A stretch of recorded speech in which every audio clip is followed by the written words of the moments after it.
Gradient. Hi guys, today we will talk about the gradient. A gradient is a smooth transition between several colors, when one color smoothly flows into another. The gradient tool is located right below the eraser tool, and it is in the same group with other tools which are used for filling. Perhaps you have the paint bucket tool by default, and the gradient tool is not visible to you. But you can always click on this triangle here and select the gradient tool. By default, we have a gradient that creates a transition between two colors that we have selected as the foreground color and the background color. Let's change them. So, let me set, for example, this foreground color as some kind of background color. And let's move to the top menu and see what we can do about it. First of all, you immediately see this gradient stripe at the top. This is the last gradient that was used by me. If you click on this arrow, then we'll see that the very first gradient is a transition, that is, the colors of the foreground and background. The second gradient is always a transition from the foreground color to transparent. And the third one is always a gradient, which is a transition from black to white. These three positions remain unchanged. Here you can also see other gradients that you can also apply. And you can click on this gear and see that there are more gradients in the lower block. And you can select and edit those gradients. By the way, speaking about this gear, we can also set large thumbnails of gradients to see them better.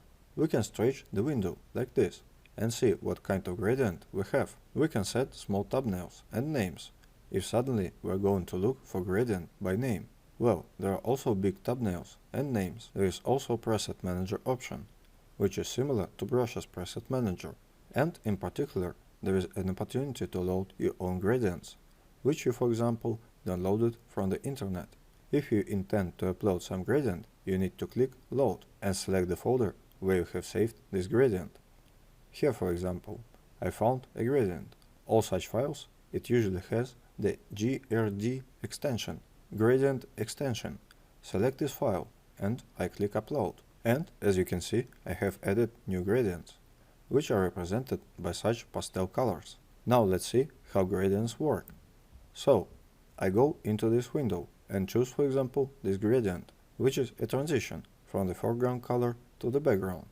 And now I'm activating the first button, which is called Linear Gradient. We have, as you can see, 5 types of gradient. It determines how exactly the color will be disturbed. And we start with the first one, with a linear one. I'll leave the first point somewhere and draw a line to the place where it should end the gradient, for example here, and my gradient is distributed exactly in this direction.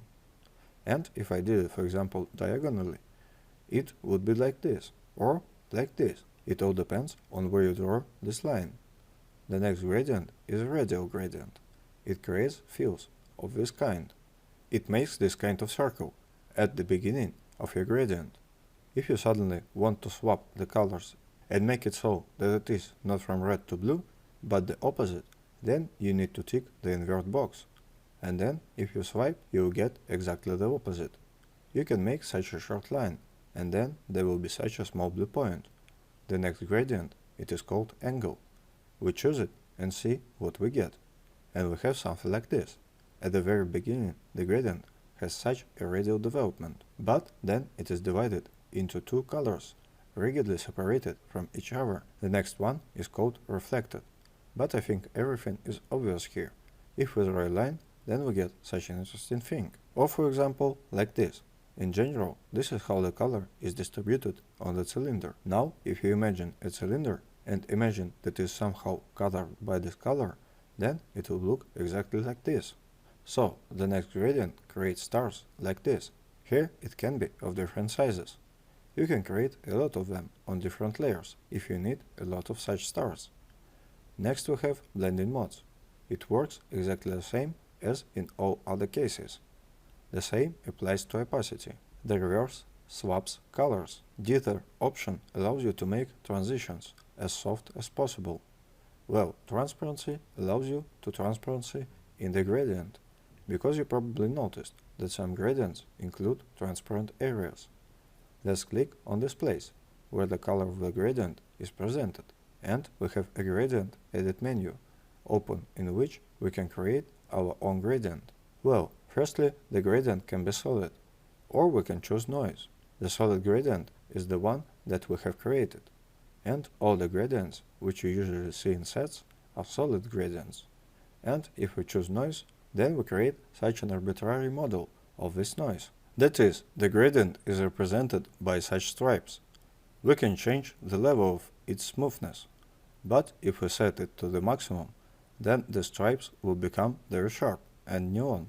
And when we set it to the minimum, the gradient becomes similar to the usual solid gradient. We can also change the colors, edit different colors. So I move the sliders. That is, we can adjust all this a little bit if we want. But in general, these gradients are created by the software in an arbitrary way.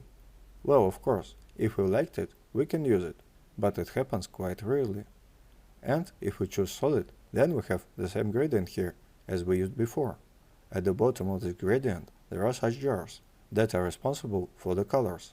And look, I'm moving the red jar to the right, and scale of red color is moving to the right.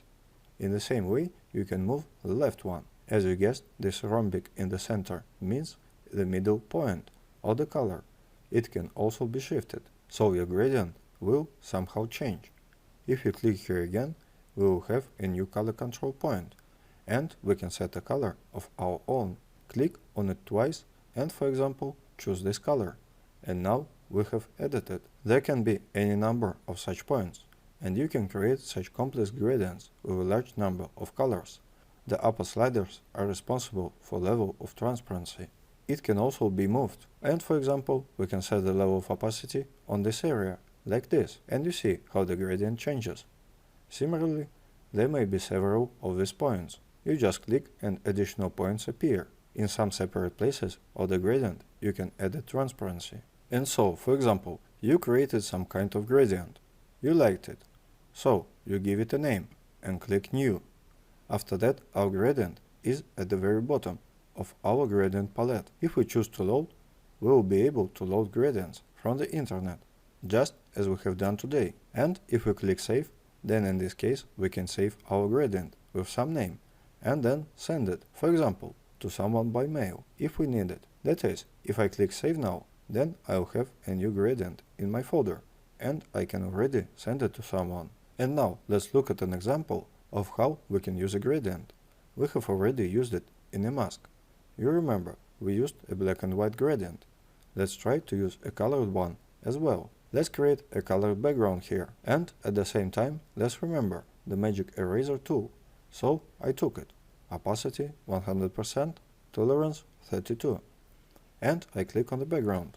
And as you can see, in just a few clicks, we can remove the background. So we are capturing all the little areas. If we remove the contiguous pixels parameter, then in this case, of course, it will be selected in one movement, with one mouse click. But I am afraid that these little white areas on the crimson gerbera will be captured. So we removed the background, and now we need to create a new layer below the layer with gerberas. Take the gradient tool, choose the gradient that we like best. I think I will take this one. I switch to a clean layer and draw a line like this, and I got this rather soft background. In principle, you can even make an overlay of several gradients and apply different blending modes or edit transparency. Well, naturally, these gradients should be on different layers, and then your color transitions will be even more interesting. Let's look at another example. I'm taking the magnetic lasso tool now, and we'll remember how it works. I want to change the color of one of these cat's eye, because there are cats with multicolored eyes. I want to get something like this. So I select the eye, the color of which I want to change, with the lasso tool. Select. Now I'm creating a new layer. I take the gradient. I choose some interesting gradient. What color should I choose? Well, probably let it be this one. Well, choosing a radial gradient. And now, when I use a gradient, only the selected area will be filled with the gradient. I swipe like this. That's what I got. After that, I can change the blending mode, for example, to multiply, and that's what I got. And here is a kitty with colorful eyes. So I change it to a linear burn. Well, now I have it like this. And you can probably reduce the opacity a little, so that it looks more natural. That's what we got. In the next lesson, we'll continue to get acquainted with the possibilities of filling. Your homework will be to create a background for these Gerberas and to change the eye color of this kitty. That's all for today. It was Peter Romanov and AIM School. See you next time.